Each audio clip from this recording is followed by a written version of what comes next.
विठ्ठल कसं पडलं आणि मग पंढरपूरला विठुरायाची आणि रुक्मिणीची मूर्ती एकत्र का नाही, या मागची एक पौराणिक कथा. कृष्ण निजला निवांत, आठवली त्याला राधा. राधेला केले जादूने जिवंत, जणू काय झाली त्याला प्रेम बाधा. समोरून आली रुक्मिणी, कृष्णासंगे राधाच पाहिली. डोले झाले लाल लाल, म्हणे मी कृष्णा सोडूनच आले. कुठे गेले रुक्मिणी, कोणाच बाई ठाऊक. कृष्ण भटकतो तिला शोधत, होऊन व्याकुल भाऊक. पोहोचलो बाई कृष्ण शोधत तिरीचंद्रभागेच्या, आणि रुक्मिणी दिसली दिंडी रवनाथ पंढरीच्या. कृष्ण म्हणवितो रुक्मिणीस, पण ती रुसलेली फार.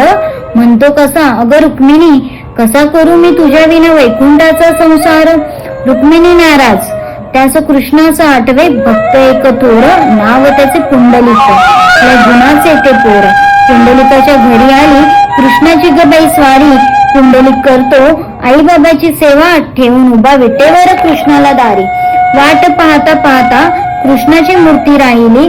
विटे मुले विठ्ठल त्याची प्रचिती झाली.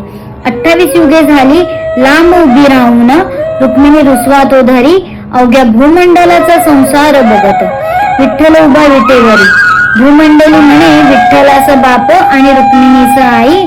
अन बोला विठोबा रखुमाई जय जय विठोबा रखुमाई.